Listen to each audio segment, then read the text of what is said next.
If you're an Ethiopian poultry farmer, then you already know that one single cost can literally make or break your entire business.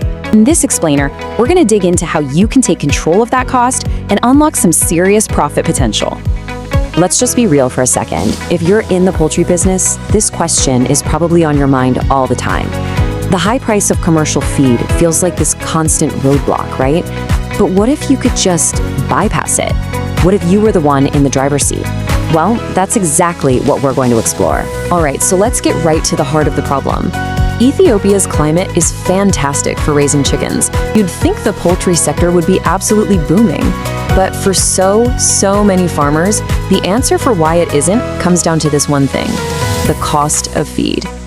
And here's the core issue. It's not just that the commercial feed is expensive. The quality can be completely all over the place. One batch is great, the next, not so much. And that combination of high price and unpredictability puts a constant strain on your finances and makes it almost impossible to plan for any kind of real growth. So let's talk numbers. What does this actually mean in terms of savings? Well, it's estimated you could save between 550 and 700 beer for every single quintal. That's a 100 kilogram bag, just by making your own feed. Stop and think about that for a second. This isn't just trimming a little off the edges. This is a total game changer for your bottom line. If we're going to make our own feed, we have to understand what actually goes into a really good, high-quality mix. Now, I know it might seem a little complicated at first, but honestly, it really just boils down to 3 main building blocks. When you look at the big picture, this is the basic formula. The vast majority of it, we're talking around 60%, is just pure energy.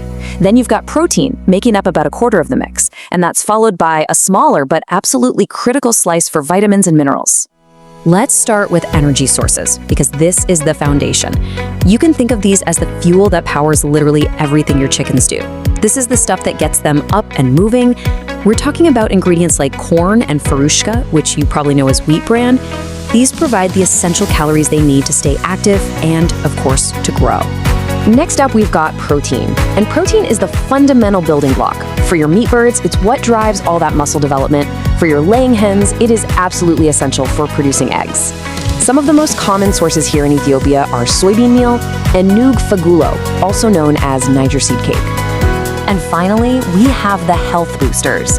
Now look, they make up the smallest part of the feed, but don't even think about skipping them. Things like limestone, that provides the calcium for strong bones and hard eggshells. And those vitamin premixes, they support the immune system and help prevent disease. They are crucial. But here's the key, and you really need to get this part. A one-size-fits-all approach just does not work. The perfect feed formula is going to depend entirely on what kind of chickens you're actually raising. And you can see the key difference right here. It really breaks down like this. Laying hens, they need about 18% protein, and they need a lot more calcium to produce those strong eggs day in and day out. Broilers, on the other hand, their whole job is rapid growth, so they need a much higher protein content. We're talking somewhere in the 20 to 24% range. This is what that looks like in practice. For a 100 kilogram batch for your laying hens, you can see corn makes up the bulk of it for energy. But that's balanced with a good amount of protein from soybean meal, and of course, a healthy dose of limestone to get that crucial calcium. Now let's contrast that with a starter formula for broiler chicks.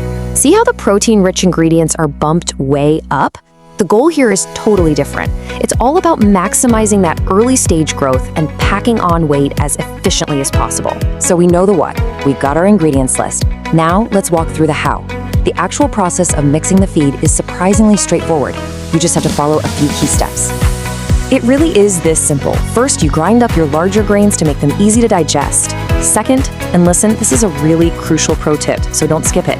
You premix all your fine powders like vitamins and minerals together separately. This is how you make sure those vital, tiny ingredients get spread out evenly. Then finally, you just combine the two mixes and give it all a really thorough stir. But hold on, making the feed is really only half the battle. To be successful, you have to follow these quality and safety rules. First, remember, homemade feed is fresh, so it's only got a shelf life of about 1 month. Always test a new formula on just a few birds first to see how they do.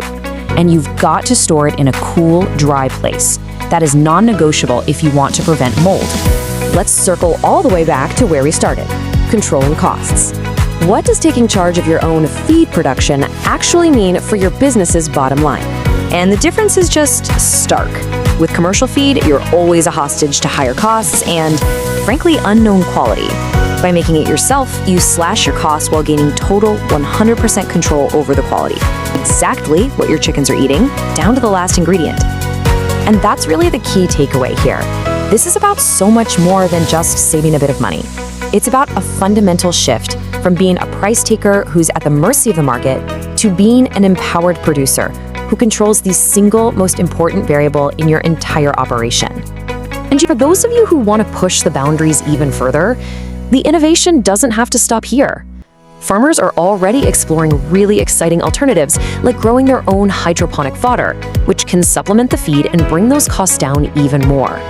We've seen the problem, we've seen the building blocks, the process, and all the benefits. Really, the only question left is this: are you ready to take this knowledge and use it to build a more profitable, more resilient farm for yourself?